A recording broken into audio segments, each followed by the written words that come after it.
हरे कृष्णा कृष्णा कृष्णा हरे हरे, हरे राम राम राम हरे हरे। हरे कृष्णा। आप सभी भक्तों का हार्दिक स्वागत है आज की श्रीमद् भागवतम की इस कक्षा में। स्वागतम सुस्वागतम। और हम चर्चा कर रहे हैं श्रीमद् भागवतम चतुर्थ स्कंद अध्याय 7, जिसका नाम है दक्ष द्वारा यज्ञ संपन्न करना। और जल्दी से हम रिकैप करते, कल हमने क्या नहीं मानता। इसी प्रकार मेरे भक्त सर्वव्यापी भगवान विष्णु तथा किसी वस्तु या किसी जीवात्मा में अंतर नहीं मानते। तो इस प्रकार से जब सारी स्तुतियां हुई तो भगवान विष्णु उसका उत्तर देने लगे, और उत्तर में भगवान कह रहे हैं कि मेरे भक्त जो हैं वो मुझे और किसी वस्तु को अलग अलग नहीं मानते।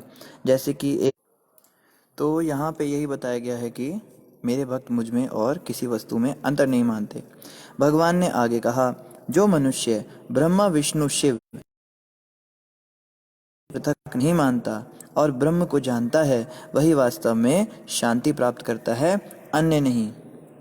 तो बहुत ही सुंदर यहाँ पे भगवान बात बता रहे हैं कि ब्रह्मा विष्णु महेश और जितनी भी जीवात्माएं हैं ये सब पर ब्रह्म से ही निकली हैं। इनको उनसे अलग मांगना ये मूर्खता है। कोई व्यक्ति सोचे कि ये व्यक्ति तो जो है ये बड़ा दुष्ट प्रकृति का है, ये भगवान का पुत्र नहीं, भगवान के पुत्र तो हम हैं। जैसे के अंदर आए थे तो उन्होंने यही बोला कि हम लोग गोरे हैं, सुंदर शरीर वाले हैं, हमारे स्वरूप तुमसे अधिक सुंदर हैं, हम भगवान के द्वारा भेजे गए लोग हैं और हम तुम पर शासन करने के लिए आए हैं, तुम सभी हमारे नौकर हो।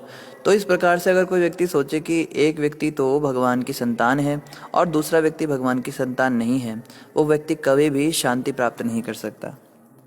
मैत्रेय उवाच।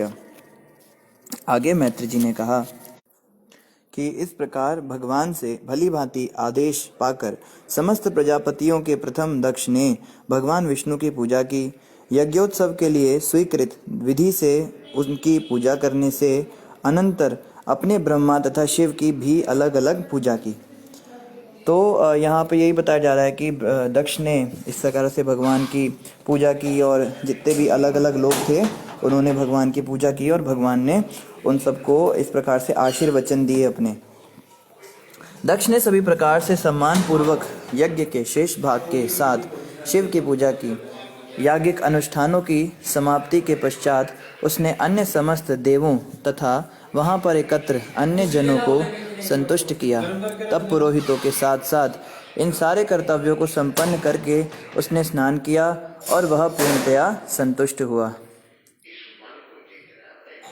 इस प्रकार यज्ञ के अनुष्ठान द्वारा विष्णु की पूजा करके दक्ष पूर्ण रूप से धार्मिक पद पर स्थित हो गया।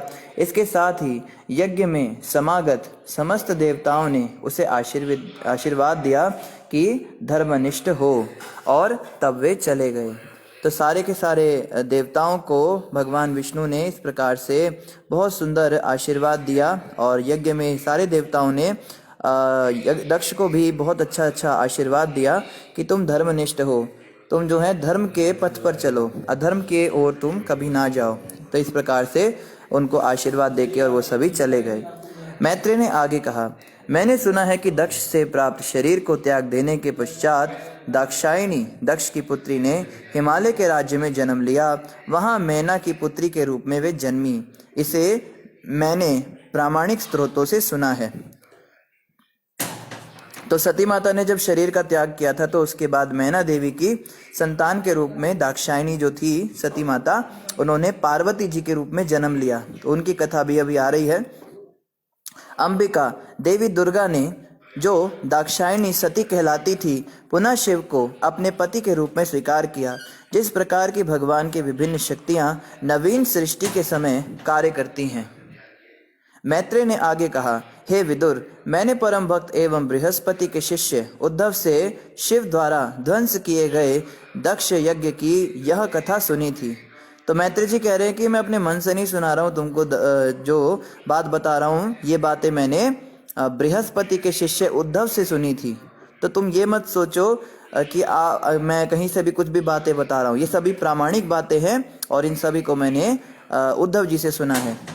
मैत्रेय मुनि ने अंत में कहा, हे कुरुनंदन, यदि कोई भगवान विष्णु द्वारा संचालित दक्ष यज्ञ की यह कथा श्रद्धा एवं भक्ति के साथ सुनता है तो और फिर इसे सुनाता है तो वह निश्चित ही इस संसार के समस्त कल्मश से विलग हो जाता है। तो आप में से जितनों ने भी ये कथा सुनी दक्ष के यज्ञ करने की और सती माता के जो इन्होंने अपने शरीर को त्यागा, देह त्याग की कथा, इसको सुनने के बाद में क्या निश्चित रूप से संसार के समस्त कल्मश से आप सभी विमल हो जाएंगे। ऐसा फल जो है ये मैत्री जी यहाँ पर दे रहे हैं। और इसी के साथ में हमारा 7वां अध्याय भी संपूर्ण हुआ। अभी हम अध्याय 8 प्रारंभ करेंगे।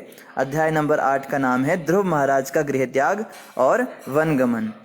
मैत्रेय उवाच, मैत्रेय ऋषि ने कहा, सनकादि चारों कुमारों और नारद, ऋभु, हंस, अरुणी तथा यति, ब्रह्मा के ये सारे पुत्र घर पर न रहकर गृहस्थ नहीं बने, नैष्टिक ब्रह्मचारी हुए। तो मैत्री जी कहते हैं, अभी तक तो मैंने तुमको बहुत सारे गृहस्थों की कहानी सुनाई जिन्होंने शादी करी और अपने संतान आदि उत्पत्ति करी और इस प्रकार से अपनी वंशावली को बढ़ाया। अब मैं कुछ ब्रह्मचारियों की भी तुमको बातें बताऊंगा। ब्रह्मा का अन्य पुत्र अधर्म था जिसकी पत्नी का नाम मृषा था। उनके संयोग से 2 असुर हुए जिनके नाम दंभ तथा धोखेबाज तथा माया अर्थात ठगनी थे। तो इनके ये 2 पुत्र और 1 पुत्री हुए। एक पुत्री जिसके नाम थे दंभ यानी धोखेबाज, अच्छा नहीं, 2 ये पुत्र ही हुए हैं 2, जो कि हाँ, एक का नाम है धोखेबाज, एक का नाम है ठगनी माया। इन दोनों को निर्ऋति नामक असुर ले गया क्योंकि उसके कोई संतान न थी। तो एक असुर था, उसने इन दोनों को गोद ले लिया। मैत्रेय ने विदुर से कहा, हे महापुरुष, दंभ तथा माया से लोभ और निकृति चालाकी उत्पन्न हुए। उनके संयोग से क्रोध और हिंसा और फिर उनकी युति से कली तथा उसकी बहन दुरुक्ति उत्पन्न हुए। तो कलयुग जो है वो दुरुक्ति का भाई है। हे विदुर, मैंने संक्षेप में प्रलय के कारणों का वर्णन किया। जो इस वर्णन को 3 बार सुनता है उसे पुण्य लाभ होता है और उसके आत्मा का पापमय कल्मश धुल जाता है। तो जो लोग बड़े पापी होते हैं, वो बड़े दंभी और कपटी होते हैं, वो लोग सोचते हैं हम बड़े महान हैं। क्यों महान हैं? क्योंकि हम दूसरे व्यक्ति से अपने आप को श्रेष्ठ समझते हैं। हमें लगता है देखो ये लोग तो ऐसे ही पागल है, ये इधर उधर की बातें करते हैं, दूसरों को कथाएं सुनाते हैं, मूर्खों वाले काम करते हैं, और हम देखो कितने होशियार हैं। हम बड़े स्पष्ट तरीके से बड़े छुप छुप के अपने पाप कर्म करते हैं और दूसरे के सामने बड़े महान बन के दिखाते हैं। पर ऐसे लोग ये नहीं जानते कि कलयुग के प्रभाव से इनकी बुद्धि फिरी रहती है और जो भी ये पाप कर्म करते हैं या जो भी ये अपराध करते हैं उसका इनको दंड भुगतना पड़ता है। फिर ऐसा दंड 3 प्रकार से इनके ऊपर आता है। पहला तो दंड आता है मानसिक क्लेश के रूप में, जब मन बड़ा विचलित हो जाता है, बड़ा परेशान, बड़े दुखी हो जाते हैं। दूसरों को परेशान करने के लिए फिर ये लोग उद्यत होते हैं। ये सोचते हैं कि जब हम परेशान हैं तो दूसरा कैसे सुखी होना चाहिए, तो दूसरों को भी परेशान करने की ये लोग सोचते हैं। इस संसार में जो भी व्यक्ति किसी दूसरे को दुख पहुंचाने के लिए प्रयास करता है, दूसरे को कष्ट देता है, वो बेचारा स्वयं ही परेशान है, विचलित है, उसकी बुद्धि स्वयं की विचलित है, इसलिए वो ऐसा करता है। दूसरे इनके पाप आते हैं शरीर के ऊपर, जब इनको कष्ट दिया जाता है, इनको चोटें लगती हैं, नाना प्रकार से इनके खंडन मंडन होता है, कभी कहीं पे चोट लग जाती है, कहीं पे कुछ हो जाता है, कभी कहीं दर्द हो जाता है शरीर में। तो इस प्रकार से इनको दूसरी वाली यातनाएं मिलती हैं। और तीसरी यातनाएं जो होती हैं वो अधिक दैवी क्लेश के रूप में मिलती हैं, जो कि इनके परिवार के अंदर बड़ी समस्याएं हो जाती हैं। इनके घर के अंदर कोई चोरी हो जाती है, इनका कोई सामान लुट जाता है, या कोई व्यक्ति आकर इन पे कब्जा कर देता है भूमि के ऊपर। इस प्रकार से इनको तीसरी वाली यातनाएं मिलती हैं। तो इन तीनों यातनाओं से पीड़ित हो होकर ये इतने जड़ बुद्धि हो जाते हैं, इतने परेशान हो जाते हैं, ये लोग सही और गलत में भी डिफरेंस नहीं कर पाते। इनको समझ नहीं आता कि कब क्या करना चाहिए। ऐसे लोगों को बड़ी आवश्यकता है कि एक प्रामाणिक गुरु के संरक्षण में आए और उनके हिसाब से चले। जब तक कोई व्यक्ति प्रामाणिक गुरु के संरक्षण में नहीं है तब तक वो बाय डिफॉल्ट गलत है। कई लोग कहते हैं क्या सही है क्या गलत है, हमें कुछ समझ नहीं आता, हम क्या करें। तो हमें तो कुछ पता ही नहीं ना। हमको चाहिए कि एक प्रामाणिक गुरु के संरक्षण में रहें और जैसे जैसे वो कहें वैसे वैसे हम करें। आगे कहते हैं, मैत्री जी ने आगे कहा, है कुरुश्रेष्ठ, अब मैं आपके समक्ष स्वयंभू मनु के वंशजों का वर्णन करता हूँ जो भगवान के अंशांश के रूप में उत्पन्न हुए थे। तो स्वयंभू मनु के वंशज भी हुए थे, उनके विषय में भी मैं आपको बताऊंगा। स्वयंभू मनु को अपनी पत्नी शत्रुपा से 2 पुत्र हुए, जिनके नाम थे उतानपाद तथा प्रियव्रत। और चूंकि ये दोनों श्री भगवान वासुदेव के अंश के वंशज थे, अतः वे ब्रह्मांड का शासन करने और प्रजा का भली भांति पालन करने में सक्षम थे। तो स्वयंभू मनु की 3 पुत्रियों के बारे में तो हमने पहले ही सुन लिया। अब उनके 2 पुत्रों का भी हम वर्णन सुनते हैं। उतानपाद के 2 रानियां थी, सुनीति तथा सुरुचि। इनमें से सुरुचि राजा को अत्यंत प्रिय थी। सुनीति, जिसका पुत्र ध्रुव था, राजा को इतनी प्रिय न थी। तो ध्रुव महाराज की कथा आ रही है। ध्रुव महाराज का पहले वर्णन किया गया। ये थे कौन? तो जो स्वयंभू मनु थे, यानी जैसे हमने पीछे पढ़ा कि ये स्वयंभू मनु के पोते थे। जो देवहूति माता थी, देवहूति माता ध्रुव महाराज की बुआ लगती थी, इस प्रकार से हम समझ सकते हैं। तो ध्रुव महाराज और जो दूसरे इनके भाई थे उत्तम, ये दोनों राजा उतानपाद के बेटे थे, लेकिन दोनों अलग अलग पत्नियों से उत्पन्न थे। सुरुचि, सुरुचि मतलब जो अपनी रुचि के अनुसार चलती है। सुरुचि जो है ज्यादा सुंदर थी दिखने में। और सुनीति, सुनीति मतलब जो नीति के हिसाब से चलती है, वो थोड़ी कम सुंदर थी, इसलिए राजा सुरुचि पे अधिक आसक्त रहते थे। एक बार राजा उतानपाद सुरुचि के पुत्र को अपनी गोद में लेकर सहला रहे थे। ध्रुव महाराज भी राजा की गोद में चढ़ने का प्रयास कर रहे थे, किंतु राजा ने उन्हें अधिक दुलार नहीं दिया। राजा उतानपाद ने उसको तो बहुत प्रेम किया, जो सुरुचि का बेटा था, लेकिन सुनीति के बेटे ध्रुव को उन्होंने बिल्कुल भी दुलार नहीं किया। जब बालक ध्रुव अपने पिता की गोद में जाने का प्रयत्न कर रहे थे, तो उसकी विमाता सुरुचि को उस बालक से अत्यंत ईर्ष्या हुई और वह अत्यंत दंभ के साथ इस प्रकार बोलने लगी, जिससे कि राजा सुन सके। तो वो औरत जो थी सुरुचि, उसने जब देखा कि ये दूसरी मेरी सौतन का बेटा ये गोद में चढ़ने की कोशिश कर रहा है, तो वो उसको इतना गलत तरीके से बात करने लगी, बड़े भद्दे लहजे से, क्योंकि वो ईर्ष्या करती थी। ईर्ष्यालु व्यक्ति को समझ नहीं आता मुंह से उसके क्या निकल रहा है। तो उसने जो ऐसे इस प्रकार से बोला कि राजा भी सुन सके इन बातों को। सुरुचि ने ध्रुव महाराज से कहा, हे बालक, तुम राजा की गोद या सिंहासन पर बैठने के योग्य नहीं हो। राजा की गोद पर बैठना या सिंहासन पर बैठना ये तुम्हारी योग्यता नहीं। निसंदेह तुम भी राजा के पुत्र हो, किंतु तुम मेरी कोख से उत्पन्न नहीं हो, अतः तुम अपने पिता की गोद में बैठने के योग्य नहीं हो। मेरे बालक, तुम्हें पता नहीं कि तुम मेरी कोख से नहीं बल्कि दूसरी स्त्री से उत्पन्न हो, अतः तुम्हें ज्ञात होना चाहिए कि तुम्हारा प्रयास व्यर्थ है। तुम ऐसी इच्छा की पूर्ति चाह रहे हो जिसका पूरा होना असंभव है। यदि तुम राज सिंहासन पर बैठना चाहते हो तो तुम्हें कठिन तपस्या करनी होगी। सर्वप्रथम तुम्हें भगवान नारायण को प्रसन्न करना होगा, और वे तुम्हारी पूजा से प्रसन्न हो लें तो तुम्हें अगला जन्म मेरे गर्भ से लेना होगा।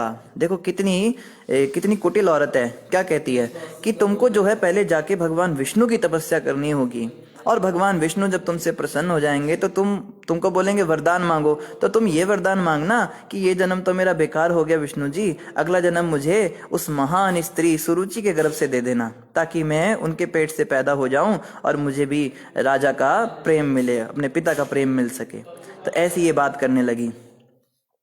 तो जो व्यक्ति ईर्ष्या करता है किसी व्यक्ति से, वो उसको सहन नहीं कर सकता। उसको सहन नहीं होगा कि उसकी तरक्की कैसे हो रही है, ये मुझसे ऊपर कैसे बढ़ रहा है, ये मुझसे अधिक ऊपर कैसे, इसकी उन्नति कैसे हो गई। जैसे ऑफिस पॉलिटिक्स होती है आजकल, ऑफिस के अंदर कोई एक व्यक्ति के थोड़े से प्रमोशन हो जाते हैं, थोड़ा बोनस मिल जाता है, थोड़ा बॉस उसकी तारीफ करता है, तो बस बाकी सबको आग लग जाती है। तो सारे मिली भगत करके और उस एक बेचारे के पीछे पड़ जाते हैं और उसको जैसे तैसे नीचे गिराने के लिए हर भरसक प्रयास करते हैं, क्योंकि वो सब के सब जो हैं वो उसको देख नहीं पाते कि कैसे ऊपर उठ रहा है। एक बार क्या हुआ, एक बहुत गरीब व्यक्ति था, गांव का व्यक्ति था, गरीब था बेचारा, शहर में आया कुछ धंधा करने के लिए, कुछ पैसे कमाने के लिए। तो एक बहुत अमीर व्यक्ति उसको रास्ते में मिल गया, वो अपनी गाड़ी में जा रहा था। तो उसने उनको बोला, साहब जी मैं बड़ा दुखी हूँ, बड़ा परेशान हूँ, आप कृपया करके मुझ पे कृपा कीजिए। तो उस धनी सेठ ने सोचा चलो ये बेचारा जैसा भी है, उसको ऑफिस के अंदर ले गए, उसको काम सिखाया। ये जो था बड़ा भोला भाला था, स्वभाव से बड़ा सीधा साधा था, तो इसका व्यवहार उस धनी व्यक्ति को बहुत पसंद आया और उसने कहा कि तुम्हारे अंदर कोई योग्यता ना होते हुए भी केवल तुम्हारे अच्छे व्यवहार के कारण तुम बहुत तरक्की करोगे। उस धनी व्यक्ति ने उसको बहुत कुछ सिखाया और सारा कामकाज सिखाकर उसको अपने ऑफिस के अंदर एक पोस्ट पर लगा दिया। अब ये जो था ये तो बड़ा मेहनती था, शुरुआत से बहुत मेहनत करता था। इसने मेहनत से लगन से काम किया और धनी सेठ को बहुत खुश कर दिया। देखते ही देखते इसकी जय जयकार होने लगी, इसकी प्रशंसा होने लगी और इसकी पोस्ट बढ़ती चली गई। तो जैसे जैसे इसकी पोस्ट बढ़ती जा रही है वैसे वैसे इसके दुश्मन भी बढ़ते जा रहे हैं। अब ऑफिस के अंदर जो बाकी लोग थे जो बहुत सालों से मेहनत करते थे, उनके देखते ही देखते ये लड़का कुछ ही दिनों में, कुछ ही सालों में उनसे भी ऊपर चला गया। तो अब इनको कैसे वो बात पचे? तो ये लोग मौका ढूंढते थे कि कोई तो पॉइंट मिले हमें इसको नीचा दिखाने के लिए, और वो ढूंढने लगे। उसके अंदर कोई पॉइंट ही ना मिले, क्योंकि वो इतनी अच्छी तरह से काम करता था, इतना ईमानदार था, उसमें गलती का कोई स्कोप ही नहीं था। पर जिस व्यक्ति को गलती निकालनी होती है वो कहीं से भी गलती ढूंढ ही लेता है। उन लोगों ने क्या देखा कि ये व्यक्ति सुबह सुबह जब ऑफिस के अंदर आता है तो अपना कामकाज ठीक से करता है, लेकिन शाम को जब ये जाता है तो अचानक से ये अपने कैबिन के अंदर ताला लगाकर एक संदूक इसने रखा है, उसको खोल के और उसमें कुछ आगे पीछे करता है, कुछ उंगलबाजी उसमें करता है और फिर उसको ताला मार के फिर से जो है कमरा खोल के, कैबिन खोल के फिर लॉक लगा के चला जाता है। तो इन लोगों को शक हुआ। एक बार उन्होंने उसको आगे पीछे करके उसका संदूक खोलने का प्रयास किया, पर संदूक उन लोगों में से किसी से खुला नहीं, उसमें ताले लगे हुए थे। तो उनको पॉइंट मिल गया, वो समझ गए ये पक्का कुछ गड़बड़ करता है, ये संदूक के अंदर कुछ पैसे चुरा के रखता है या कुछ करता है जिसको ये चुपके से ले जाता है। तो उन सबों ने मिलकर बॉस को कंप्लेन कर दी कि सर आप इसको इतना ईमानदार व्यक्ति समझते हो, हमने इसको रंगे हाथों पकड़ा है, हम जान गए हैं इसका भेद, ये व्यक्ति वास्तव में बहुत कुटिल है, ये स्वभाव से तो बहुत अच्छा बन के दिखाता है, बहुत सहनशील बन के दिखाता है, बहुत महान बन के दिखाता है, पर एक्चुअली में ये बहुत ही बड़ा धोखेबाज है। तो बॉस ने कहा तुम लोग जो बातें कर रहे हो उसका कुछ प्रमाण है तुम्हारे पास? कहते बिल्कुल हमारे पास प्रमाण है, चलिए हमारे साथ। तो उन्होंने बॉस को दिखाया, ये देखिए कैबिन के अंदर इसका संदूक है, इसको बोलिए कि सबके सामने इस संदूक को खोले और ये रंगे हाथों आज पकड़ा जाएगा। तो बॉस ने उस बेचारे को बुलाया, उसको बोला भाई ये लोग ऐसे ऐसे बोल रहे हैं, तेरे संदूक में क्या है तो खोल के दिखा दे। तो उसने संदूक खोलने से साफ मना कर दिया, मैं ये नहीं खोल सकता। तो बॉस ने कहा कि भाई देखो मैं कह रहा हूं मेरे कहने से खोल दो। तो वो कहता है कि सर आप मुझे कुछ भी कह दीजिए मगर ये संदूक मैं नहीं खोलने वाला हूँ, बाकी सब कुछ मैं कर दूंगा। तो वो व्यक्ति कहता है भाई अब तुम खुद ही शक के दायरे में आ रहे हो। तो उस बॉस को भी उस पर शक हो गया, कहने लगा ये खोलता क्यों नहीं है। तो वो जो कोलीग था जो ज्यादा चिल्लाता था, उससे बहुत ईर्ष्या करता था, वो कहने लगा सर ये ऐसे नहीं मानेगा, मैं अभी के अभी इसका ताला तोड़ता हूँ और आपको सब कुछ दिखाता हूँ। तो उन्होंने कहा चलो ठीक है। तो उस बेचारे के लाख मना करने के बाद भी उस संदूक को खोला गया और जैसे ही वो संदूक खुला सब के सब लोग बड़े हैरान रह गए, सबकी आंखें फटी की फटी रह गई और वो व्यक्ति जो है शर्म से नीचे झुक गया। उस संदूक के अंदर फटे हुए कपड़े पड़े हुए थे, फटे हुए चिथड़े पड़े हुए थे। तो बॉस कहता है ये क्या रखा हुआ है तुमने? वो बॉस तो हैरान था, वो जो बेचारा कुलीग था वो तो ज्यादा ही हैरान हो गया, कहता है ये क्या फटे हुए कपड़े? तो फिर उसको बोला अब ये क्या है? तो उस व्यक्ति ने बताया सर मैं बताना तो नहीं चाहता था, लेकिन ये वही कपड़े हैं जिनको पहनकर मैं सबसे पहले आपके पास आया था।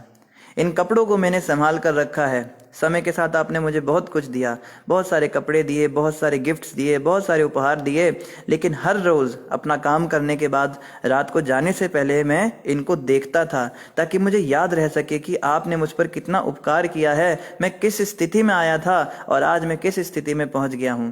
यही कारण है कि मैं हमेशा विनम्र रह सका, हम्बल रह सका, क्योंकि मैं अपनी स्थिति को भूला नहीं, मैं जिस स्थिति में यहाँ पे आया था। तो ये बात देखकर उस बॉस को इतनी खुशी हुई, उसने उस व्यक्ति को कंपनी का मालिक ही बना डाला।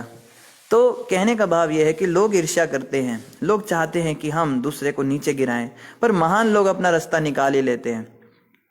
एक अंग्रेजी में कहावत मैंने पढ़ी थी, उसमें लिखा था you are so much busy in drowning me that you forget that I am a seed. आप मुझे दबाने पे इतने ज्यादा तुले हुए थे कि आप यही भूल गए कि मैं तो बीज हूं। बीज को जितना दबाया जाता है वो और अंकुरित होकर बाहर निकलता है। तो ये हमें बनना है, हमको उस बीज के समान बनना है जिसको जितना दबाया जाए वो और अच्छा रंगत लेकर निकले। एक और कथा हम बचपन में अपने स्कूल में पढ़ते थे, हमारी मॉरल साइंस की किताब में पढ़ाया जाता था कि एक बार एक व्यक्ति अपने गुरु के पास गया और उसने बोला गुरु जी मुझे जानना है कि मैं संसार के अंदर रहते हुए किस प्रकार से भगवान को याद रख सकता हूँ, मैं हमेशा पीसफुल कैसे रह सकता हूँ। मैं बहुत ज़्यादा दुखी हो जाता हूँ, कभी मैं बहुत ज़्यादा परेशान हो जाता हूँ, कभी मैं बहुत अड़ियल हो जाता हूँ। आप कृपा करके मुझे बताइए कि किस प्रकार से मैं इस संसार में एडजस्ट करके भगवान की सेवा, भगवान की भक्ति में लग सकूँ, क्योंकि मैं बहुत डिस्टर्ब हो जाता हूँ थोड़ा सा भी मेरे जीवन में कुछ होता है। तो गुरु जी ने कहा, मैं तुमसे 3 चीज़ें मंगाऊंगा, तुम इन तीनों को लेकर के कल आना। तो उसने कहा ठीक है।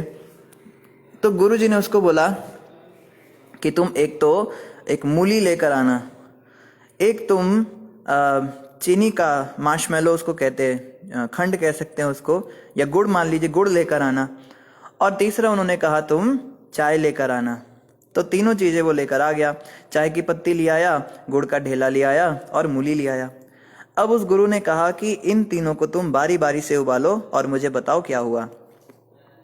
तो उसने वैसा ही किया और आने के बाद वो कहता है, गुरुजी जब मैंने मूली को उबाला तो उस पर कोई फर्क ही नहीं पड़ा, वो वैसी की वैसी रही, सख्त की सख्त।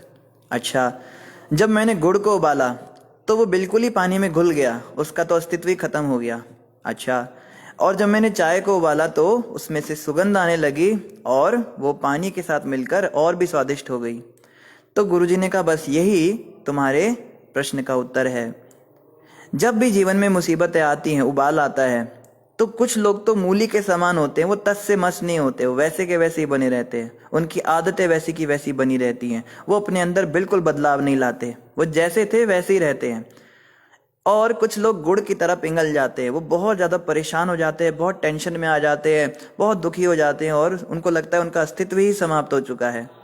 लेकिन जो लोग समय के साथ परिवर्तन करना जानते हैं, जो अपनी सिचुएशन के अनुसार, जो उनकी परिस्थिति है उसके अनुसार ढलना जानते हैं, वो उस चाय की तरह उस पानी को, उस उबाल को भी अपने जीवन में स्वीकार करते हैं और अधिक सुगंधित हो जाते हैं और अधिक रसमय हो जाते हैं। तो हम भी देखते संसार में ये 3 प्रकार के लोग होते हैं। ज़्यादातर लोग तो गुड़ के समान ही होते हैं, वो थोड़ी सी भी मुसीबत आए तो हाय हाय करके मरने लगते हैं। लेकिन बहुत कम ऐसे लोग होते हैं जो मूली के समान होते हैं, वो कितनी भी मुसीबत आ जाए वो कहते हैं हम तो बिल्कुल, हम पे कोई फर्क ही नहीं पड़ता ये सब चीज़ों का, हम वही करेंगे जो हमें करना है। लेकिन जो लोग समय के अनुसार अपने आप को ढालना जानते हैं, अपनी परिस्थिति के अनुसार, जो नकारात्मक चीज़ें हमारे पास आ रही हैं उसी को सकारात्मक बनाकर अपने जीवन में उपयोग करते हैं, ऐसे लोग बहुत जल्दी आगे बढ़ते हैं। और भक्ति में भी यही होता है। भक्ति जीवन में आने के बाद लोग सोचते हैं कि बस हमको कृष्ण भगवान झुंझुना पकड़ा देंगे और हम उससे खेलते रहेंगे और भगवान के पास पहुंच जाएंगे। ऐसा नहीं होता। भक्तों के जीवन में तो ज़्यादा कष्ट आता है, ज़्यादा मानसिक क्लेश आते हैं। भक्तों के जीवन में ज़्यादा पॉलिटिक्स, ज़्यादा जो लस्ट है, ग्रीड है, या फिर पद प्रतिष्ठा है, अहंकार है, ये और ज़्यादा आता है। अब कोई व्यक्ति कहे कि भक्तों के जीवन में ज़्यादा आता है तो इससे अच्छा हम भक्ति करते ही नहीं है, तो ऐसा नहीं है। ये ज़्यादा इसलिए आता है ताकि हमारी शुद्धि हो सके। ये सब चीज़ें हमारे अंदर पहले से ही हैं, मगर ये निकलने लगती है भक्ति के प्रभाव से।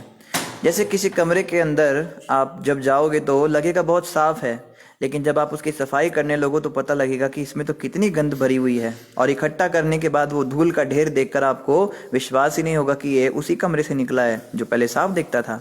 तो जो लोग भक्ति करते ही नहीं, वो लोग तो वो अपने आप को बड़ा महान समझते हैं, उन्हें लगता है हमारे अंदर कोई कमी नहीं है।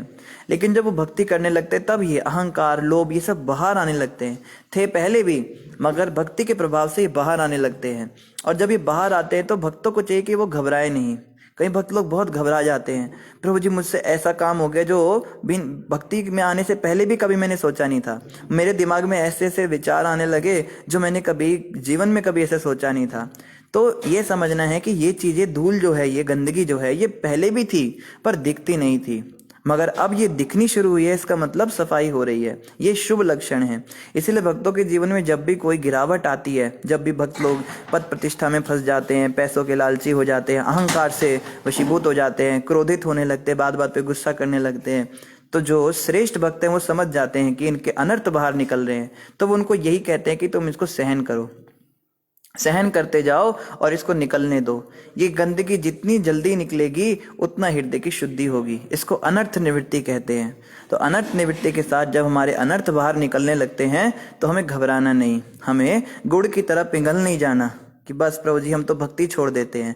जब से माला करना शुरू किया तब से तो मेरा मन और ज़्यादा भटकने लगा, और ज़्यादा गंदी चीज़ों की ओर जाने लगा, ये तो अच्छा नहीं हो रहा है, इसलिए हमने माला ही छोड़ दी। तो ऐसा नहीं करना, गुड़ की तरह नहीं पिघलना। कई लोग मूली की तरह होते हैं, वो कहते हैं प्रभु जी कुछ भी होता रहे, हम तो वही करेंगे जो करना है, हमारे मन में जो चीज़ें आ रही हैं जैसे हम पहले चलते थे हम वैसे ही करते हैं। उनको बोलो कि कोई बात नहीं, आपकी शुद्धि हो रही है, आप भक्ति में और आगे बढ़ो, माला और बढ़ाओ। कहेंगे नहीं नहीं, वो सब हम नहीं करेंगे, बस जैसे हमें वैसे ही रहेंगे। उनको बोलो प्याज लहसुन छोड़ दो, नहीं नहीं नहीं, जैसे हम वैसे ही रहेंगे। उनको बोलो आप 16 माला, नहीं नहीं नहीं नहीं नहीं, थोड़ा बहुत जो करते हैं पूजा पाठ इतना ही बहुत है, नहीं तो ये भी छोड़ देंगे। तो कोई बात नहीं, करते रहो, ऐसा भी ठीक नहीं। सबसे अच्छे वो जो चाय की तरह होते हैं, वो देखते हैं कि अहंकार बहुत ज़्यादा बढ़ रहा है तो इस अहंकार को हम भगवान की सेवा में लगाएं। लस्ट बहुत ज़्यादा बढ़ रहा है, इसको भगवान की सेवा में लगाएं। क्रोध बहुत ज़्यादा बढ़ रहा है, इसको हम भगवान की सेवा में लगाएं। तो हमारे एक आचार्य कहते हैं हर प्रकार के अनर्थ को हम कृष्ण की सेवा में लगा सकते हैं और इससे हमारा एडवांसमेंट होगा। अभी जैसे किसी व्यक्ति को पैसे का बहुत लालच है, एक चोर थे, चोर भी नहीं कह सकते उनको, मतलब वो यही काम करते थे, वो घरों में जाते थे, उनसे मीठी मीठी बातें करते थे, विदेश की बात है, और मीठी मीठी बातें करके वो सारा पैसा वैसा उनका उठा के और गायब हो जाते थे। तो वो किसी भक्त के माध्यम से भक्ति में आ गए और इस्कॉन संस्था में जुड़कर दीक्षित हो गए। अब वो भक्ति कर रहे, उन्होंने सारे गलत काम छोड़ दिए, मगर क्योंकि उनके अंदर ये चीज़ है अभी भी, टैलेंट, ये टैलेंट कह लीजिए इसको, जो भी कह लीजिए, तो उनको भक्तों ने बुक डिस्ट्रीब्यूशन का काम दिया है। तो जैसे ही वो किसी के घर में जाते हैं तो उस व्यक्ति का चेहरा देखने मात्र से उन्हें समझ में आता है कि इसको छोटी पुस्तक देनी है या बड़ी पुस्तक देनी है, भगवत गीता देनी है या पूरा भागवतम का सेट ये खरीद सकता है। वो चेहरा देख के पता लगा लेते हैं कि इस व्यक्ति के पास कितना पैसा है, और वो उस हिसाब से उनसे बात करके उनके धन को भगवान की सेवा में लगा देते हैं। एक चोर थे, वो प्रभुपाद जी के पास, प्रभुपाद जी के हाथ में सोने की घड़ी हुआ करती थी। तो वो चोर जो है उसने देखा प्रभुपाद जी के हाथ में सोने की घड़ी है, तो उसको चुराने के लिए प्रभुपाद के पास आया। और जैसे ही वो प्रभुपाद के पास आकर उनसे बातें बनाने लगा, ये लोग क्या करते हैं, बातें बातें बनाते हैं, थोड़ा नज़दीक हो जाते हैं और अचानक से चोरी कर देते हैं। तो बातें बातें करते करते ही प्रभुपाद जी ने उसी के हृदय को चुरा लिया और वो प्रभुपाद जी के बहुत बड़े शिष्य बने। गुरु महाराज जी के बहुत अच्छे वो मित्र हैं, महाराज जी उनके विषय में बताते हैं। तो इस प्रकार से हम देखते हैं कि अगर हमारा कोई अनर्थ ही हम भगवान की भक्ति में यूज करते हैं तो वो हमारे लिए और जल्दी भगवान की प्राप्ति करने के लिए सहायक बन जाता है। तो अगर किसी व्यक्ति को क्रोध बहुत ज़्यादा आता है तो वो नास्तिकों के पास जाए, उन पे क्रोध निकाले अपना, उनको जाके प्रचार करे, विग्रस प्रचार करे, बोल्ड स्टेटमेंट्स दे। किसी व्यक्ति को बहुत प्रजल्प करने की आदत है, अनाप शनाप बकता रहेगा, बिल्कुल जैसे चिड़िया आपस में चू चू चू चू चू चू करती रहती है, बोलना है, कुछ ना कुछ बोलना है। तो उस बड़े बोले व्यक्ति को बोलो तू भागवत का प्रवचन करने लग, तू गीता का प्रवचन कर, तू उपदेश दे, तू आरतियां गा भगवान की, तू माला का जाप कर। तो जो व्यक्ति अनर्थ इस प्रकार से हमारे निकल रहे हैं, जो व्यक्ति समझ जाता है कि किस अनर्थ को हमें कहाँ यूटिलाइज करना है, वो व्यक्ति भक्ति में आगे बढ़ जाता है। पर समस्या ये है कि हमें ये सब का ज्ञान नहीं, इसलिए हमें ज़रूरत है एक एक्सपर्ट गाइड की। कोई ऐसे भक्त अगर हमें जीवन में मिल जाएं जो हमें गाइड करके हमारे गलत अनर्थों को, हमारी गलत आदतों को ही भगवान की भक्ति में एंगेज कर दें, तो वो हमारा जीवन धन्य कर सकते हैं। तो ऐसा तो केवल सदगुरु की कृपा से ही हो सकता है, और ये भगवान कृष्ण की कृपा से हमको मिलते हैं। तो इस प्रकार से यहाँ पे मैत्रेय मुनि कह रहे हैं कि ये जो थे, ये हे विदुर, जिस प्रकार से लाठी से मारा गया सर्प फुफकारता है, उसी प्रकार ध्रुव महाराज अपनी विमाता के कटु वचनों से आहत होकर क्रोध से तेजी से सांस लेने लगे। जब उन्होंने देखा कि पिता मौन हैं और उन्होंने प्रतिवाद नहीं किया, तो उन्होंने तुरंत उस स्थान को छोड़ दिया और अपनी माता के पास गए। तो ये जो विमाता है ध्रुव महाराज की सुरुचि, ये इसी प्रकार की स्त्री है। ये बहुत ज़्यादा ईर्ष्यालु स्त्री है, और इसने ध्रुव महाराज को 5 साल के बच्चे को इस प्रकार से बोला। तो आप सोच सकते हैं कि 5 साल के बच्चे पर भी जिसको दया नहीं आती है वो क्या होगी। और समस्या तब हो गई जब ध्रुव ने देखा कि उनके पिता ने भी उसको रोका नहीं, उनके पिता चुपचाप बैठे रहे और उसकी बात सुनने लगे। तो ध्रुव महाराज को बहुत बुरा लगा और बड़ा गुस्सा आया, क्योंकि जन्म से क्षत्रिय थे, क्षत्रिय का खून उनके अंदर था, तो उसके कारण शौर्य वीरता तो थी उनमें, तो वो अपना हैं तो 5 साल के, पर अपना इतना सा भी वो ये जो उनकी बेइज्जती हुई उसको बर्दाश्त नहीं कर पाए और उस स्थान को छोड़कर अपनी असली माता के पास चले गए। जब ध्रुव महाराज अपनी माता के पास आए तो उनके होठ क्रोध से कांप रहे थे और वे सिसक सिसक कर जोर जोर से रो रहे थे। रानी सुनीति ने अपने लाडले को तुरंत गोद में उठा लिया और अंतःपुर के वासियों ने सुरुचि के जो कटु वचन सुने थे उन सबको विस्तार से कह सुनाया। इस तरह सुनीति अत्यधिक दुखी हुई। तो ध्रुव महाराज तो अपनी माता की गोद में बैठ गए और जो वहां के लोग थे उन्होंने बताया कि कैसे कैसे सुरुचि ने तुम्हारे पुत्र को इतने कड़वे शब्द बोले हैं। यह घटना सुनीति के लिए असहाय थी। वह मानो दावाग्नि में जल रही थी और शोक के कारण वह जली हुई पत्ती बेली के समान हो गई और पश्चाताप करने लगी। अपनी सौत के शब्द स्मरण होने से उसका कमल जैसा सुंदर मुख आंसुओं से भर गया और वह इस प्रकार बोली। तो सुनीति जो है वो बेचारी बहुत परेशान होकर रोने लगी। क्या कर सकती है वो, उसके पति तो उसकी बात सुनते नहीं हैं, उसकी जो सौतन है वो उसको ज़्यादा सुंदर समझते हैं, वो उसके ही वशीभूत रहते हैं, तो वो बेचारी क्या करे, वो अपने पुत्र को ही समझाने लगी। वह तेजी से सांस भी ले रही थी और वह इस दुखद स्थिति का कोई इलाज ठीक से नहीं ढूंढ पा रही थी। अतः उसने अपने पुत्र से कहा, हे पुत्र, तुम अन्यों के अमंगल की कामना मत करो। जो भी दूसरों को कष्ट पहुंचाता है वह स्वयं दुख भोगता है। तो उसको समझ में तो आया नहीं कि मैं इसको क्या बताऊं, बेचारे बच्चे को क्या समझेगा। तो माता ने कहा, ध्रुव तुम परेशान मत हो, तुम ये मत सोचो कि तुम उसका क्या अनिष्ट करोगे, उस अपनी सौतेली माँ का, क्योंकि जो व्यक्ति संसार में किसी को दुख पहुंचाता है वह स्वयं भी दुख भोगता है। इस बात को हमें समझना है। ये बहुत बड़ी शिक्षा दी सुनीति माता ने कि जब भी हम किसी के अमंगल की कामना करते हैं तो हमें यही सोचना चाहिए कि अगर हम उसका बुरा करेंगे तो कल को हम भी नहीं बचेंगे, हमारा बुरा होगा ही होगा। और भक्तों को चाहिए कि वो तो बिल्कुल भी इस विषय में परेशान ना हो कि हमें वो व्यक्ति दुखी कर रहा है, हमें उसने तंग कर दिया, उसने हमें बातें सुना दी। जो व्यक्ति हमें कष्ट दे रहा है, पहुंचा रहा है, परेशान कर रहा है, उसको समय आने पर उसका फल तो भोगना ही पड़ेगा। इसलिए हम उसके अनिष्ट के बारे में सोचकर अपना समय बर्बाद ना करें, हम अपना भजन कीर्तन में लगे और भगवान देखेंगे उसको क्या देना है, कैसे देना है। सुनीति ने आगे कहा, प्रिय पुत्र, सुरुचि ने जो कुछ भी कहा है वह ठीक ही है, क्योंकि तुम्हारे पिता मुझको अपनी पत्नी तो क्या अपनी दासी तक नहीं समझते। उन्हें मुझको स्वीकार करने में लज्जा आती है। अतः यह सत्य है कि तुमने एक अभागिनी स्त्री की कोख से जन्म लिया है और तुम उसके स्तनों का दूध पीकर बड़े हुए हो। तो सुनीति माता जो है अब अपने आप को कोस रही है कि तुम्हारी सौतेली माँ ने जो बात कही कि तुम एक अभागिनी के गर्भ से जन्मे हो, ये बात बिल्कुल सच है बेटे, मैं क्या कर सकती हूँ। प्रिय पुत्र, तुम्हारी विमाता सुरुचि ने जो कुछ कहा है, यद्यपि वह सुनने में कड़वा है, किंतु वह सच है, सत्य है। अतः यदि तुम उसी सिंहासन पर बैठना चाहते हो जिसमें तुम्हारा सौतेला भाई उत्तम बैठेगा, तो तुम अपना ईर्ष्या भाव त्याग कर तुरंत अपनी विमाता के आदेशों का पालन करो। तुम्हें बिना किसी विलंब के पुरुषोत्तम भगवान के चरण कमलों की पूजा में लग जाना चाहिए। तो माता सुनीति ने यहाँ पर ध्रुव महाराज को उपदेश दिया। ध्रुव तो बालक थे, उन्हें क्या पता था भगवान की भक्ति कैसे करते हैं, क्या होता है। और माँ ने आदेश तो दिया था एक खिन्न भावना के कारण कि तुम्हारी माँ, तुम्हारी सौतेली माँ जैसे तुमको कह रही है भगवान की भक्ति करो, तुम वैसा ही करो। लेकिन ध्रुव महाराज इन बातों को बहुत सीरियसली ले जाएंगे और आगे चल के उनको ऐसी चीज मिल जाएगी जिसकी उन्होंने कल्पना भी नहीं की थी। सुनीति ने आगे कहा, भगवान इतने महान हैं कि तुम्हारे परदादा ब्रह्मा ने मात्र उनके चरण कमलों की पूजा द्वारा इस ब्रह्मांड की सृष्टि करने की योग्यता अर्जित की। यद्यपि वे अजन्मा हैं और वे सब जीवात्माओं में प्रधान हैं, किंतु वे इस उच्च पद पर भगवान की ही कृपा से आसीन हैं, जिनकी आराधना बड़े बड़े योगी तक अपने मन तथा प्राण वायु को रोक कर करते हैं। तो सुनीति माता आगे बता रही है, ध्रुव तुम भगवान पुरुषोत्तम की भक्ति करो, तुम हरि की भक्ति करो, क्योंकि तुम्हारे परदादा ब्रह्मा जो हैं वो भी उन्हीं की कृपा से इतने उच्च पद पर आसीन हैं।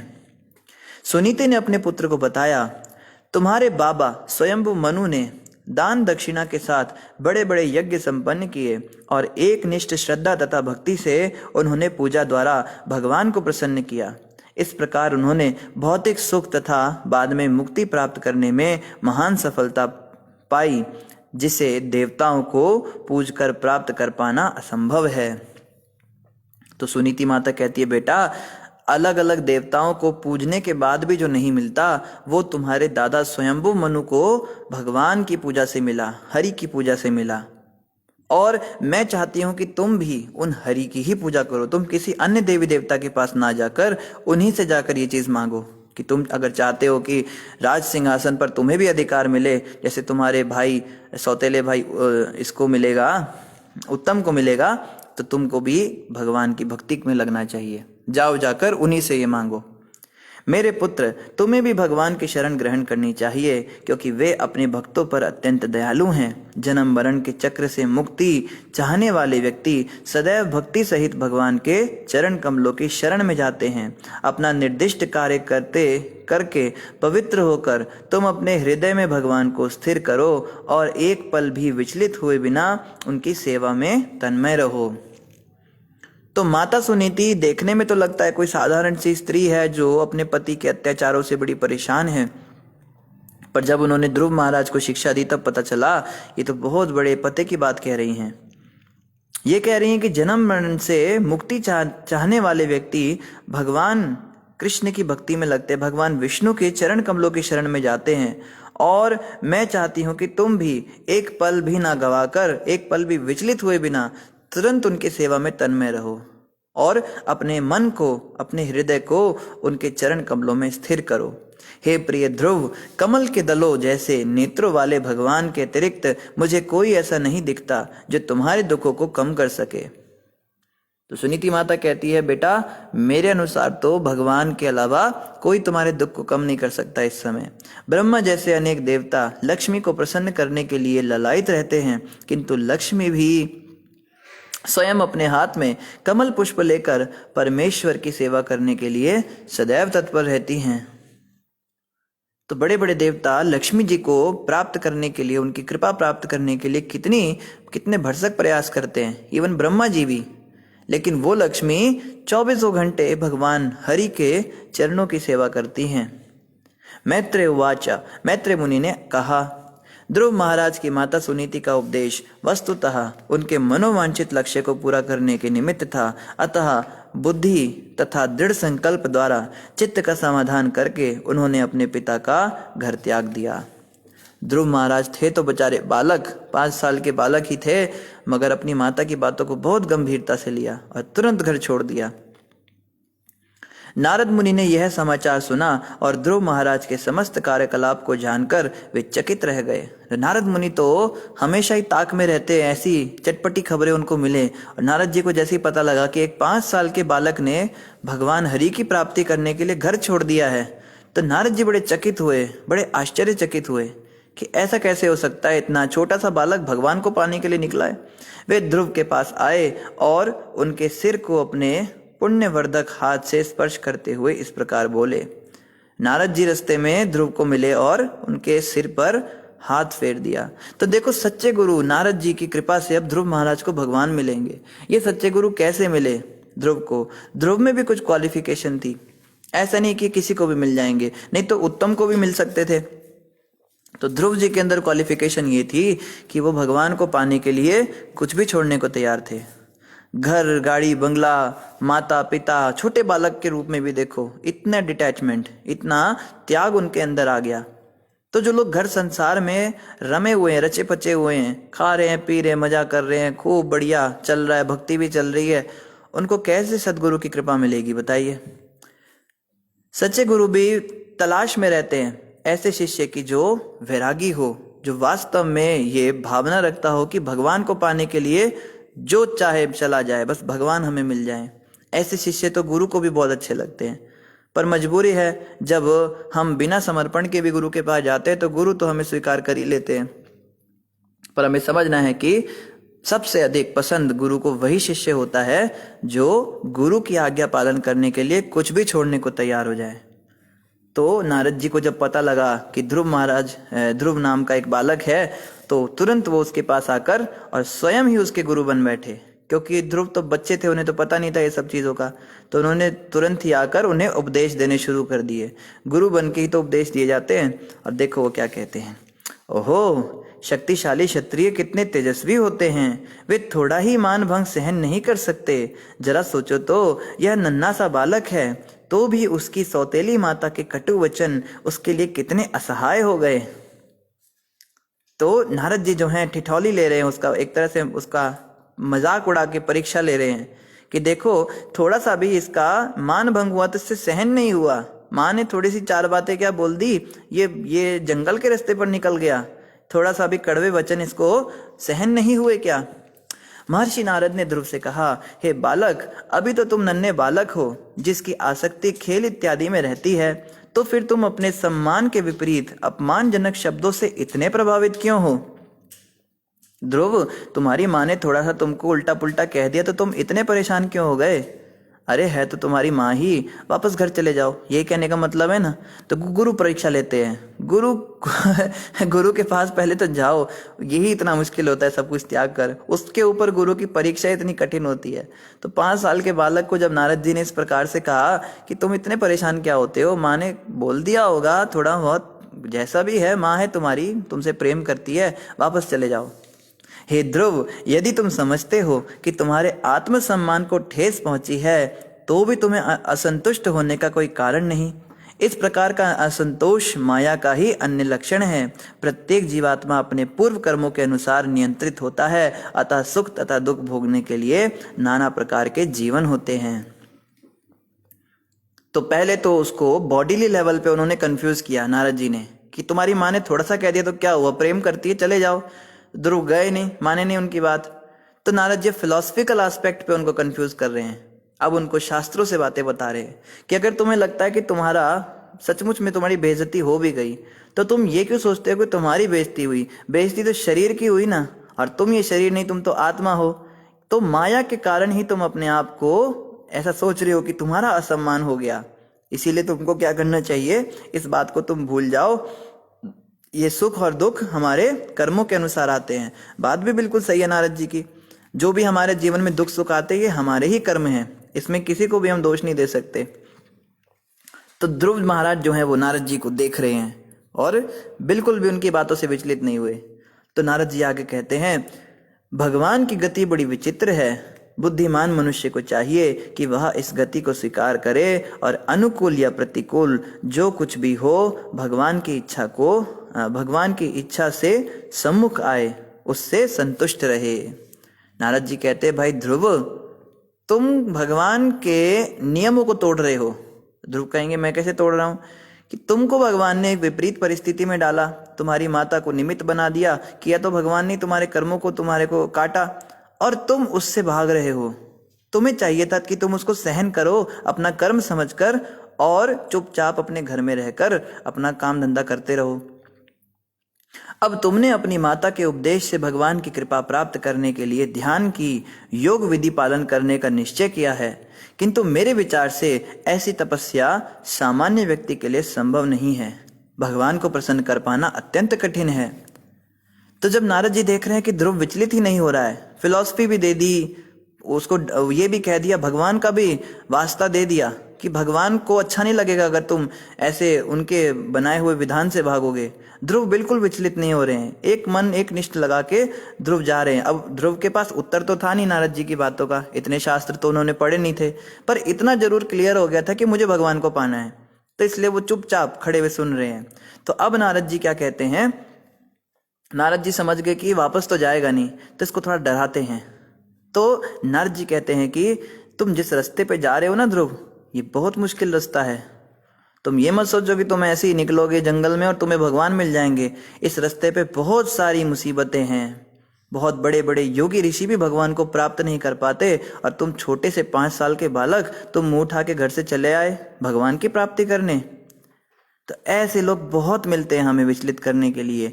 ये तो चलो नारद जी हैं, मगर भगवान ऐसे लोगों को भेजते हैं जैसे मुझे याद है जब मैंने नया नया ज्वाइन करने का मन ही बनाया था, उन दिनों हम दिल्ली में पढ़ाई करते थे और ग्रेजुएशन कर रहे थे, तो हम अपने दोस्तों से डिस्कस करते थे कि हम ऐसे ऐसे सोच रहे हैं, हम ज्वाइन करेंगे, हम ब्रह्मचारी बनेंगे, साधु बनेंगे।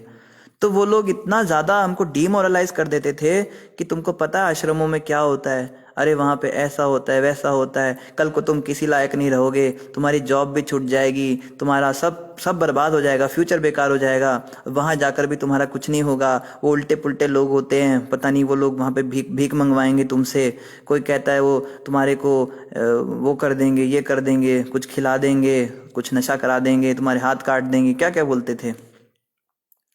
तो हमने सोचा ये लोग तो हैं ही पागल, इनसे क्या बात करनी है। हम भक्तों के पास गए, भक्तों से डिस्कस किया, और आप यकीन मानिए वो 16 माला जप करने वाले, 4 नियम पालन करने वाले दीक्षित भक्त गृहस्थ जीवन में जो थे, उनसे हमने कहा चलो इनसे सलाह लेते हैं। तो वो हमें कहते हैं कि प्रभु जी आप ना घर पे रह के भक्ति करो, मंदिर आश्रम के अंदर रहना बहुत मुश्किल है, इतनी पॉलिटिक्स होती है, इतना ये होता है, इतना वो होता है, आप तो 1 महीना भी सहन नहीं कर पाओगे, आपको पता नहीं आपके साथ क्या क्या होगा। आपको ऐसे सुबह सुबह 4 बजे जबरदस्ती उठाया जाएगा, सर्दी हो चाहे गर्मी हो, आपको ठंडे पानी में नहलाया जाएगा, आपको जो है आपकी पर्सनल लाइफ छीन ली जाएगी, आपके पास मोबाइल फोन नहीं होगा, आप अपने घर वालों से भी नहीं मिल पाओगे, आपके माता पिता ने आपके लिए कितना कुछ किया है, बचपन से कितना आपको पाल पोस के बड़ा किया है, वो लोग आपको माँ बाप से भी नहीं मिलने देंगे। इस प्रकार से वो कंफ्यूज कर दिया उन लोगों ने। और अब हम तो ध्रुव महाराज थे नहीं, हम तो कंफ्यूज हो भी गए, तो हम बड़े परेशान हो गए, बाप रे बाप ये हम किस रास्ते पे निकल गए।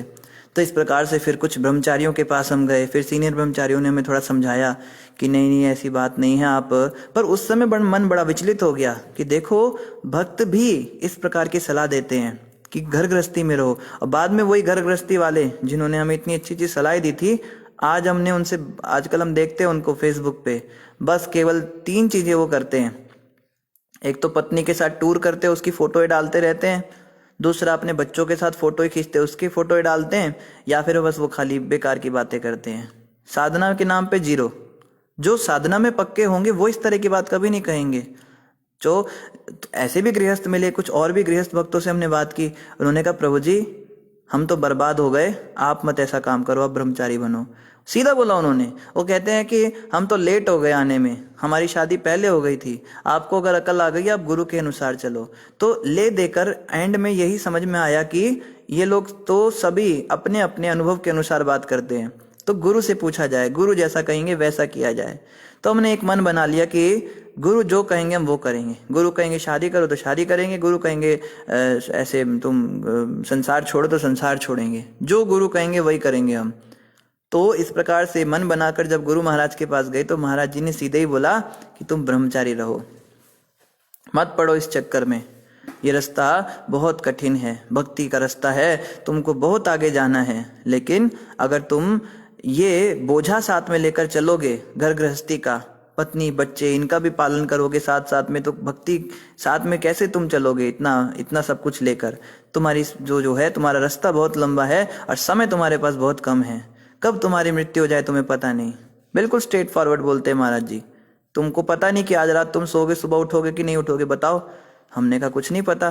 कहते अगर शादी के बाद तुम्हारी ऐसे ऐसे मृत्यु हो गई अचानक से, तुम तो पत्नी के ख्यालों में ही मर जाओगे। तो बहुत बहुत पते की बात कही गुरुदेव ने और हमको बिल्कुल क्लियर कर दिया। तो इस प्रकार से भटकाने वाले लोग बहुत मिलेंगे। अरे तुम प्याज लहसुन मत छोड़ो, तुम क्या करोगे, क्या खाओगे, शादी ब्याह में कैसे जाओगे, किसी के भी घर में जब तुम आओगे बैठोगे, तुम बाजार का कुछ नहीं खा पाओगे, तुम किसी दुकान पे कुछ नहीं खा पाओगे, तुम गले में ये कंठी माला मत डालो, ये तुलसी की माला डाल लोगे ना, तुम्हारा तो जीवन बर्बाद हो जाएगा। तुम भी हमारी तरह क्यों नहीं बनते हो, क्यों तुम हमारी तरह जन्म मृत्यु के चक्कर में फंसना चाहते हो। अरे एंजॉय करो लाइफ को, अभी तुम्हारी उम्र ही क्या है, अभी तो तुम्हारी उम्र कुछ है ही नहीं। 10 साल के, 20 साल के, 30 साल के व्यक्ति को भी कहते हैं तुम्हारी कोई उम्र ही नहीं है अभी। जब बूढ़े हो जाओगे तब यही तो करना है। अभी एंजॉय करो, आराम से आनंद लो जीवन का। और एक भक्त तो और भी महान, वो तो यहाँ तक बोले कि प्रभु जी मैं भी सोच रहा हूँ कि मैं भी साधु बनूंगा, लेकिन मैं सारा काम करके साधु बनूंगा। मैं ना जीवन में सारे सुख भोगने के बाद साधु बनूंगा। मैं सोचता हूँ कि हर चीज का आनंद लो। अभी उम्र इन चीजों की है तो अभी हम भौतिक रस लेंगे, फिर जब हम थोड़े बड़े हो जाएंगे, मैच्योर हो जाएंगे, फिर हम आध्यात्मिक रस लेंगे, तब हम घर छोड़ेंगे। तो ऐसे ऐसे भी महान लोग हैं जो इस प्रकार से सोचते हैं। मैंने भी उसको वही प्रश्न कर दिया। मैंने कहा तेरे पास लाइसेंस है क्या कि तू बूढ़ा होगा, तेरी मौत पहले नहीं होगी? भौतिक रस लेते लेते मर गया तो तेरी क्या गति होगी? तब उसकी बोलती बंद हो गई, चुप हो गया वो। तो इस प्रकार से जो लोग कहते हैं कि आप भक्ति में मत लगो, आप माला का जाप कर रहे हो, आप कंठी पहन रहे हो, आप कैसे काम कर रहे हो, तो ये लोगों का तो काम ही यही है। और यहाँ पे नारद जी ने भी सेम चीज ध्रुव महाराज के साथ की। ये परीक्षा होती है माया की या भगवान की, जो भी कहिए। ऐसे ही हर किसी को भक्ति फ्री में मिल जाए तो सारी दुनिया ही भक्त बन जाएगी। और इस चीज से बाहर निकल गए तो फिर दूसरी समस्या आ गई। जब हमने ज्वाइन कर लिया तो उसके बाद में मंदिर के अंदर बाप रे बाप इतना सारा प्रलोभन, बात ही मत कीजिए।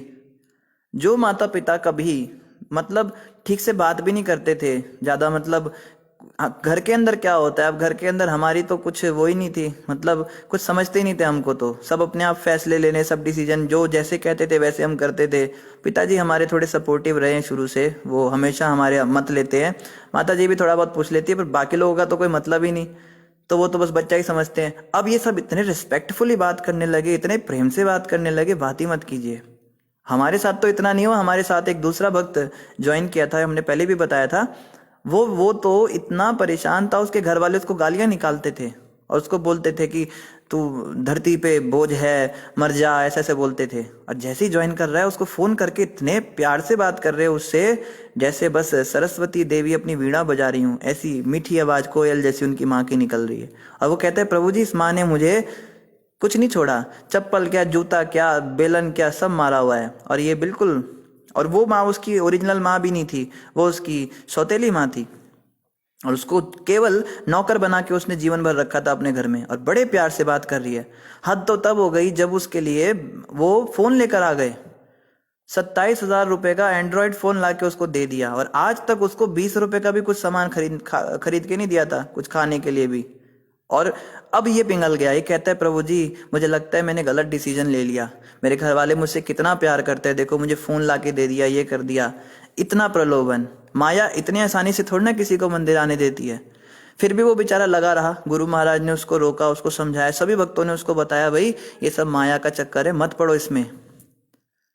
तो हम देखते हैं ना, जिस दिन व्रत होता है उसी दिन बढ़िया बढ़िया चीजें बनती हैं घर में। ये हमारा तो एक्सपीरियंस रहा है, आपका पता नहीं।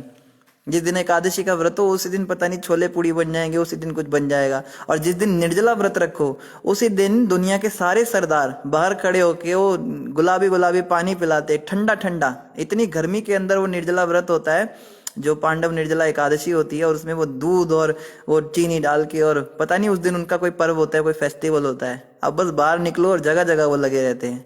तो ये माया का काम है, प्रलोभन देना, लालच देना। इससे भी अगर कोई बाहर निकल जाए, फिर तीसरी समस्या। अब हम देखते हैं कि अब थोड़ा समय हो गया हमको, तो लोगों को बस एक ही समस्या, एक ही प्रश्न जो भी मिलता है, प्रभु जी आप शादी नहीं करेंगे, पंडित जी आप शादी नहीं करेंगे, आपकी शादी नहीं होगी। अरे भाई तुम्हें क्या करना है, जो हमारा नाम भी नहीं जानता वो भी हमारी शादी के लिए इतना चिंतित देखकर हम भी बड़े चक्कर में पड़ जाते हैं। भाई संसार में देखो कितना प्रेम है, लोग कितना स्नेह करते हैं, इसको कितनी चिंता है मेरी शादी की।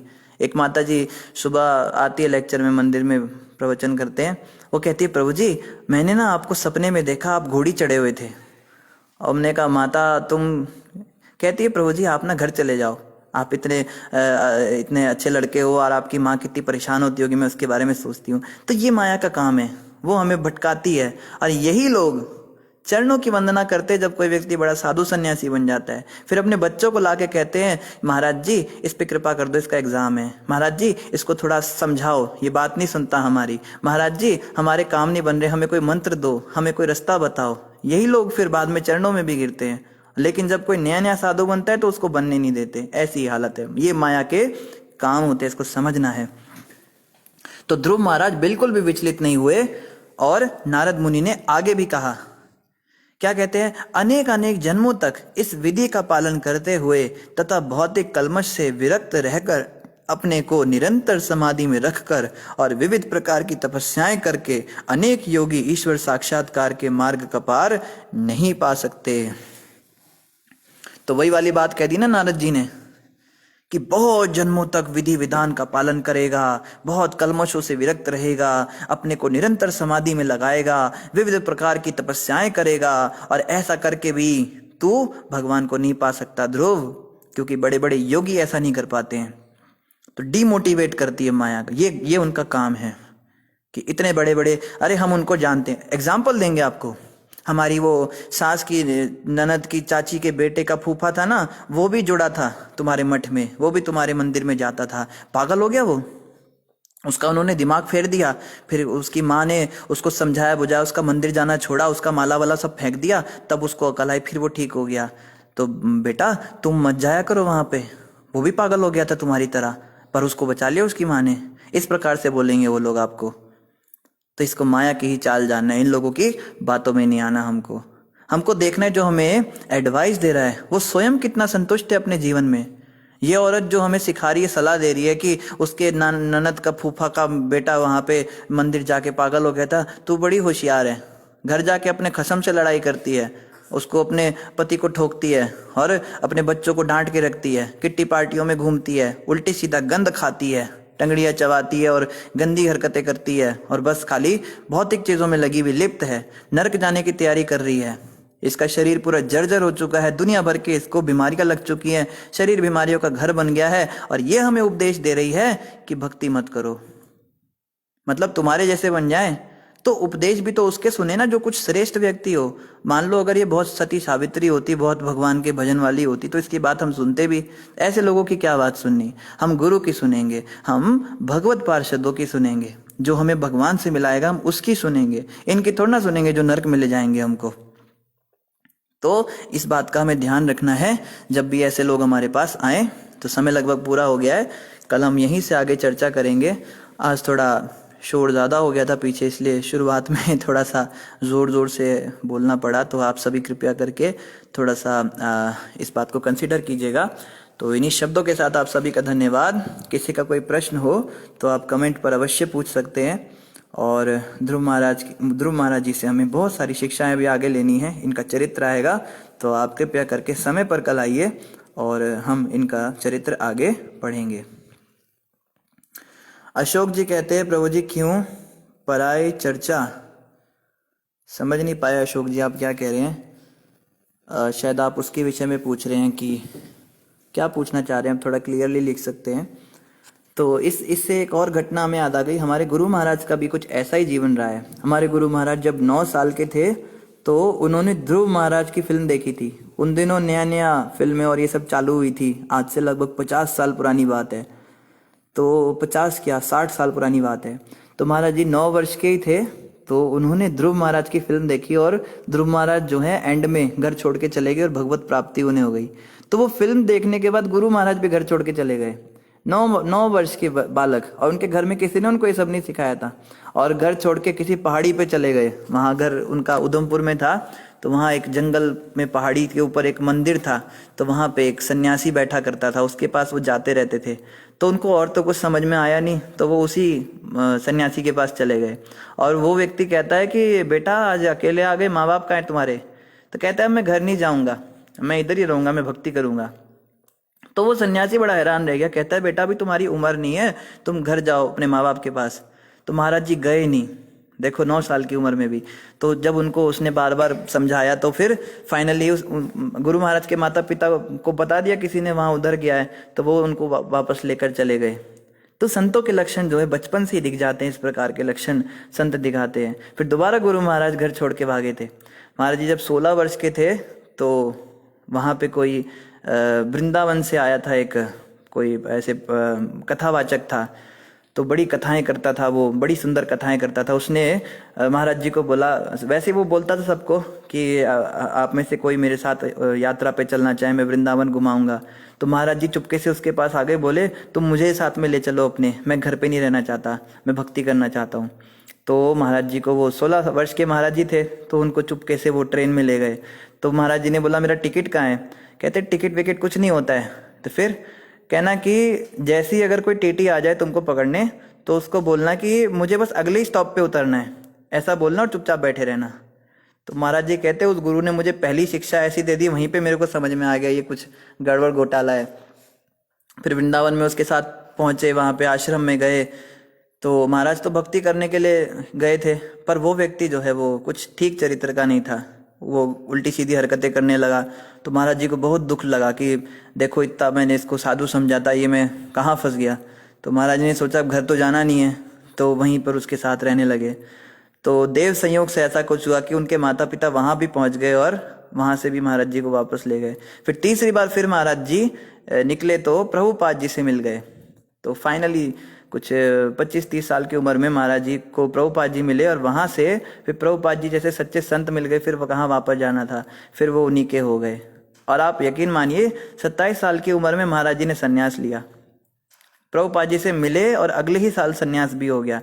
तो नैष्ठिक ब्रह्मचारी रहे, जीवन में कभी कोई स्त्री स्पर्श या ऐसा कुछ नहीं किया महाराज जी ने, बिल्कुल अखंड ब्रह्मचर्य।